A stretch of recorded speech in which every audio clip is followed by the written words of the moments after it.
Deve procurar clássicos do pensamento. Tá. O primeiro livro foi a Odisseia de Homero, né? A Odisseia é um dos primeiros livros? Qual que é a importância da Odisseia na literatura? Bom, vamos lá. A primeira história de que se tem conhecimento... Gilgamesh, Gilgamesh. A primeira história, sei lá, 27 séculos antes de Cristo teria 27 séculos 27 séculos antes de Cristo. Nossa. E tal. Mas teria... Isso a ocorrência. Sei. A história mesmo teria sido relatada há 16 séculos, só 16 séculos antes de Cristo, escrita cuneiforme e tal. E ó... A decodificação definitiva... Deve ter demorado. Século XIX. Só no século XIX conseguiram decodificar tudo. Um francês. E aí, do francês para as outras línguas, temos em português e tal. Mas Homero é 7 séculos antes de Cristo. E qual é a ideia? Tanto a Ilíada quanto a Odisseia são produções literárias que apresentavam as grandes convicções filosóficas da época. Tanto que o chamado milagre grego do surgimento da filosofia nada mais é do que pegar esses mesmos temas e trabalhá-los segundo uma ótica, digamos, ficcional, Entendi. Uma ótica conceitual apenas. Então, a título de exemplo, na Odisseia, a Odisseia chama Odisseia porque o herói se chama Odisseu, que é Ulisses. E a Odisseia chama Odisseia porque é uma aventura de Ulisses voltando para casa depois da guerra de Troia, depois do cavalo de Troia que ele inventou e tal. Muito bem. Qual é a graça? Ele leva 10 anos para voltar. Contando que a guerra também levou 10 anos, então ele ficou fora de casa 20 anos. E ele quer voltar para casa e ele tem uma série de dificuldades para voltar para casa. Ele era o rei de uma cidade-estado, Ítaca, que ficava numa ilha de Ítaca, e ele era o rei e tal. Então, o que está por trás dessa história? Que o que se pretende contar? Ulisses entendia que Ítaca era o seu lugar natural. E aí, então, a ideia de que cada um de nós tem um lugar que lhe é adequado. E por que eles pensavam isso? Porque o universo era finito, ordenado, cada coisa no seu lugar. Por isso você tem o animal que tem o seu habitat, né? E o habitat de Ulisses é Ítaca. É lá que ele é feliz. É lá que ele deve viver. É lá que os seus atributos rendem. É lá que ele consegue ser virtuoso.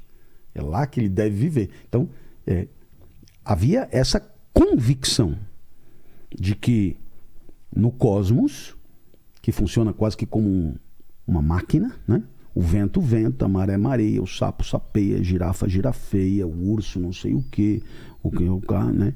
O professor Clóvis explica, o outro, né? Então, por que o professor Clóvis nasceu? Porque estava faltando um explicador no cosmos. Então, ele nasceu com natureza de explicador. Entendi. E é por isso que ele vai ser feliz, porque ele vai explorar o que ele tem, né? E se ele porventura não descobrir a sua natureza, ele vai viver mal, ele vai viver fora de lugar, ele vai viver sem cumprir o seu papel, ele vai viver infeliz. A felicidade é a harmonia com o cosmos. Esse é o entendimento. Então Ulisses, que estava de boa em Ítaca com Penélope, feliz da vida, foi convocado para ir para a guerra. Ele não queria ir, mas ele teve que ir.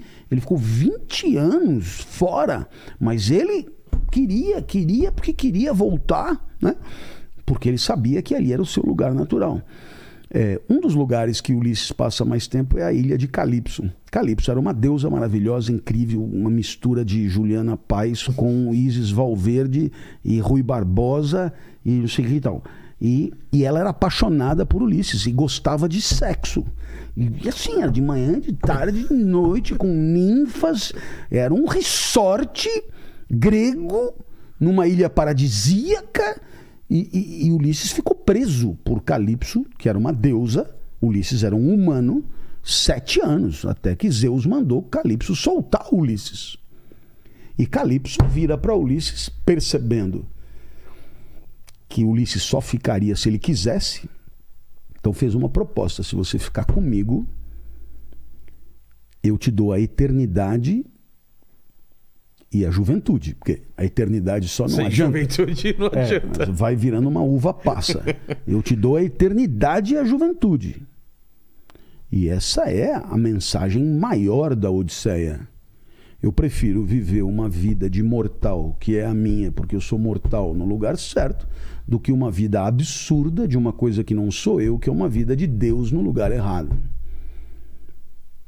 Bom, ele opta por ir embora. Ele opta por Penélope, ele opta por Ítaca, ele opta por morrer, porque ele é mortal.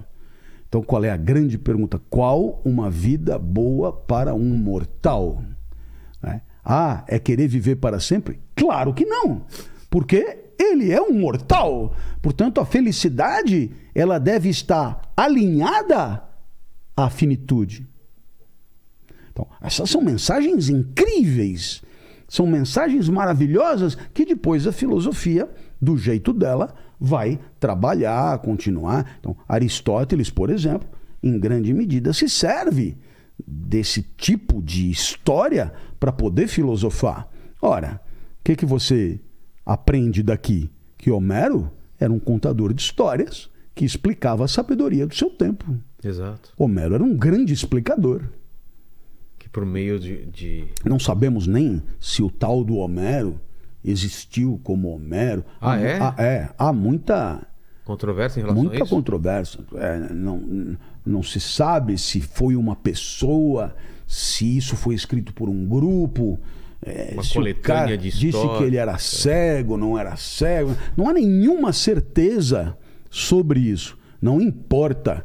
O fato é que essa história é contada há 2.700 anos, inclusive por mim, com o objetivo de apresentar certas ideias que em um momento da história do pensamento foram ideias muito importantes.